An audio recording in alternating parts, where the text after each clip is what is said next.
एक बार की बात है, एक पति पत्नी सीमा और राम घूमने के लिए जाते हैं। सीमा को बच्चा होने वाला होता है। सीमा, अब तुम्हारा 9वां महीना ही चल रहा है। तुम्हें मैंने कितना समझाया कि इस टाइम पे हमें ऐसे घूमने नहीं जाना चाहिए, पर तुम नहीं मानी। अरे आप चिंता मत करो, कुछ नहीं होगा। एयरपोर्ट पर एक फ्लाइट आकर रुकती है।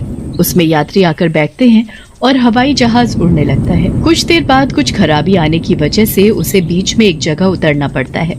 कुछ तकनीकी खराबी की वजह से इस हवाई जहाज को यहाँ रोका गया है। असुविधा के लिए खेद है। सब लोग अपनी खिड़कियों से बाहर की ओर देखते हैं। उस एयरपोर्ट पर कोई दिखाई भी नहीं दे रहा होता। सुनो जी, बाहर कितना सुनसान है और कोई भी दिखाई क्यों नहीं दे रहा। ना ही और कोई हवाई जहाज दिख रहा है, ना ही लोग। कितना डरावना है यहाँ। तभी वहाँ बैठी एक बूढ़ी औरत बोलती है, अरे चुप रहो, अपनी जान बचाना चाहती हो तो चुपचाप बैठो। लेकिन क्यों माँ जी? सीमा माँ बनने वाली होती है। तभी उसे घबराहट सी होने लगती है।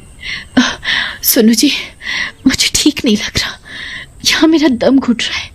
चलो न बाहर चलते हैं। हवाई जहाज का स्टाफ इसकी इजाजत नहीं देता, पर जब सीमा की हालत ज्यादा खराब दिखती है तो स्टाफ सीमा और उसके पति को बाहर जाने देते हैं। सीमा, यहाँ थोड़ी खुली हवा है, तुम आराम से यहाँ थोड़ा घूम लो। सीमा वहीं घूमने लगती है। उन्हें बाहर घूमता देखकर और लोग भी बाहर जाने की जिद करते हैं। अजी चलो ना, हम भी बाहर घूम ले थोड़ा। नहीं नहीं बेटी, बाहर मत जाओ, ये एयरपोर्ट भूतिया है, यहाँ चुड़ैल का साया है। मैंने तो उन दोनों को भी मना किया था, पर वो नहीं माने।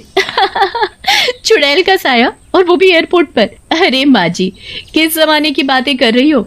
ऐसा कुछ नहीं होता। वो दोनों नहीं मानते और वो भी बाहर चले जाते हैं। रीना, वो बूढ़ी औरत क्या पता सही बोल रही हो। चलो वापस हवाई जहाज में जाकर बैठ जाते हैं, हैं? अरे तुम कितने डरपोक हो। वो चारों वहीं घूम रहे होते हैं। रमेश और रीना थोड़ी दूर निकल जाते हैं। तभी उनके सामने एक चुड़ैल आकर खड़ी हो जाती है। चुड़ैल, अरे मर गई रे। ये चुड़ैल कहाँ से आ गई? सुनो जी, आज ही मौका है, दिखा दो कि आप मुझसे बहुत प्यार करते हो। वाह जी वाह, बहुत ही समझदार हो तुम, पर मैंने तो कई बार साबित किया है।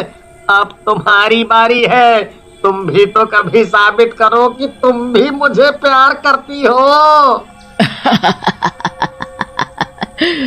वाह, क्या प्यार है तुम दोनों में। एक दूसरे से कितना प्यार करते हो वो तो दिख ही रहा है, पर आज मैं तुम दोनों को ही खा जाऊंगी।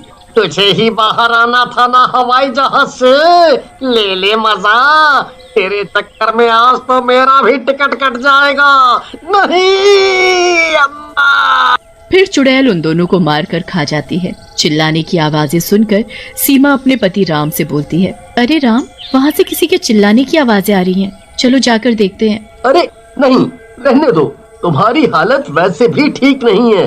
अरे मैं ठीक हूँ, पता नहीं शायद कोई मुसीबत में हो और उसे हमारी जरूरत हो। अच्छा ठीक है, चलो। वो दोनों वहाँ जाते हैं और वहाँ एक बहुत सुंदर औरत खड़ी होती है। अरे बहन, क्या हुआ? ये चिल्लाने की आवाजें तुम्हारी थी क्या? हाँ, वो मैं गिर गई और मेरे पैर पर चोट लग गई इसलिए। अच्छा कोई बात नहीं, यही पास में ही हमारा हवाई जहाज आकर रुका है, आप आ जाओ, वहाँ से आपको कुछ मदद मिल जाएगी। वो सुंदर औरत और कोई नहीं बल्कि चुड़ैल होती है और उनके साथ चलने लगती है। अच्छा हुआ जो समय पर ही मैंने अपना रूप बदल लिया। ये औरत, इसके अंदर ही घुस जाती हूँ। वैसे भी इस एयरपोर्ट पर कोई नहीं आता, आज बहुत मुश्किल से यहाँ से निकलने का मौका मिला है। चुड़ैल ऐसा ही करती है और सीमा के शरीर में घुस जाती है। अरे सीमा, क्या हुआ? पता नहीं, एकदम से दर्द सा हुआ, पर अब मैं ठीक हूँ। चलो चलते हैं। हवाई जहाज ठीक हो जाता है और फिर से उड़ान भरता है, लेकिन रीना और रमेश हवाई जहाज में नहीं होते, जिसकी वजह से सारे लोग बहुत डर जाते हैं। मैंने तो पहले ही बोला था यहाँ मत उतरो, ये एक भूतिया जगह है। मार डाला चुड़ैल ने उन दोनों को। माँ जी, आप ऐसी बातें ना करें, इससे सभी यात्री और भी डर जाएंगे। ए लड़की, ज्यादा मत बोल, चल कुछ खाने को ला, मुझे बहुत भूख लगी है। अरे सीमा, ये तुम कैसे बोल रही हो? तुम तो कभी भी इस भाषा में किसी से बात नहीं करती। हाँ? नहीं, मुझे सच में बहुत भूख लगी है। सीमा के सामने जैसे ही खाना आता है वो जल्दी जल्दी खा जाती है। अरे वाह, ये तो बहुत ही स्वादिष्ट है, और चाहिए और। अरे ये क्या कर रही हो? सब लोग सीमा को ही देखने लगते। सीमा सीट से उतरकर नीचे बैठ जाती है। सीमा की आंखें लाल हो जाती हैं और वो अपनी गर्दन को गोल गोल घुमाने लगती है। अरे मर गया रे, लगता है इसे तो भूत चढ़ गया है। बचाओ बचाओ, भागो रे भागो, अपनी अपनी जान बचाकर भागो।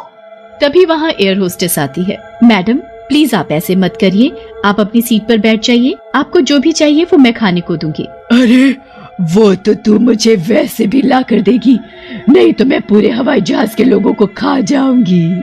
सीमा धीरे धीरे करके हवाई जहाज में रखा सारा खाना खा जाती है, लेकिन उसकी भूख नहीं मिटती। और खाना लाओ। मैडम अब तो सारा खाना खत्म हो गया है।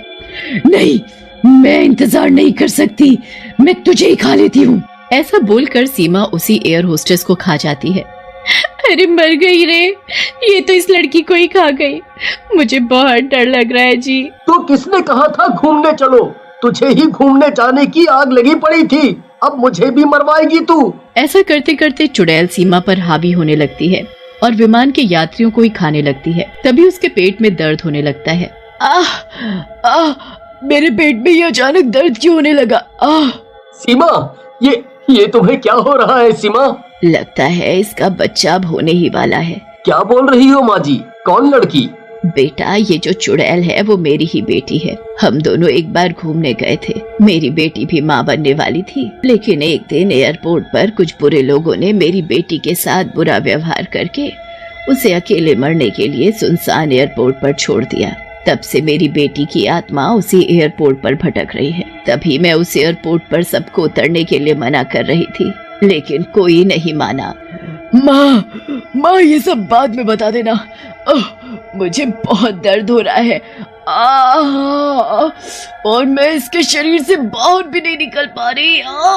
बेटी अब तो तू इस बच्चे के पैदा होने के बाद ही बाहर आ सकेगी। फिर सब औरतें मिलकर सीमा को एक तरफ ले जाती हैं और कुछ ही समय में एक प्यारे से बच्चे का जन्म होता है। बच्चे के पैदा होते ही चुड़ैल सीमा के शरीर से बाहर आ जाती है।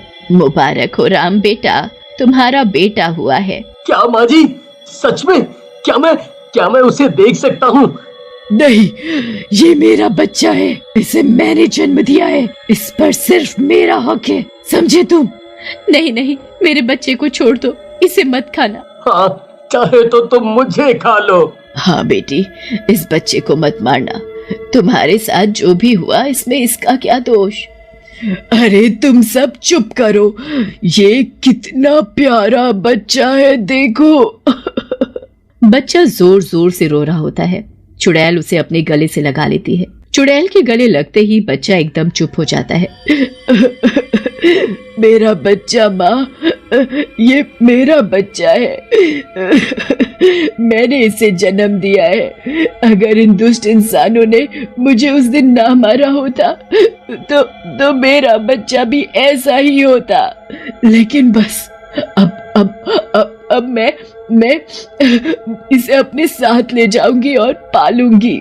इतने में हवाई जहाज भी नीचे उतरने लगता है। हवाई जहाज के रुकते ही चुड़ैल बच्चे को लेकर नीचे उतरने लगती है, लेकिन हवाई जहाज का दरवाजा नहीं खुलता। अरे खोल इसे, नहीं तो मैं तुझे खा जाऊंगी। मैं इसे नहीं खोल सकता, इस विमान में पहले से ही दिक्कतें आ रही थी, ये खुल नहीं रहा है। मैंने बहुत कोशिश की। अब मैं बाहर कैसे निकलूंगी? बहुत देर हो जाती है और बच्चा भूख के मारे बहुत रोने लगता है। बेटी तू एक चुड़ैल है और ये इंसान का बच्चा, तू चाह कर भी इसे दूध नहीं पिला सकती, उसके लिए तुझे इसको इसकी माँ को ही देना होगा। चल लड़की, मेरे बच्चे के लिए दूध ला। चुड़ैल जी, विमान में अब कुछ नहीं बचा, सब तो आप खा पी गई। देखा बेटी, अब तू क्या करेगी, इसे इसकी माँ को दे दे, वही इसे दूध पिला सकती है। चुड़ैल से बच्चे का रोना नहीं देखा जाता और वो उसे सीमा को दे देती है। बच्चा दूध पी लेता है और चुप हो जाता है। देखा बेटी, यही फर्क है तुझ में और एक इंसान में। तू शांत हो जा और इस बच्चे को उसकी माँ के पास ही रहने दे। हाँ माँ, सही कहा आपने, मैंने अपने बच्चे को तो नहीं देखा, पर वो भी ऐसा ही होता। सीमा, तुम इसे बहुत प्यार से रखना। तुम फिक्र न करो चुड़ैल बहन, मैं इसका पूरा ख्याल रखूंगी। आखिर तुमने भी तो मेरे साथ दर्द सहा है जन्म के समय, तो ये तुम्हारा भी बेटा है। चुड़ैल बच्चे को गले से लगाती है और अपनी माँ से मिलकर हमेशा के लिए मुक्त होकर वहां से चली जाती है।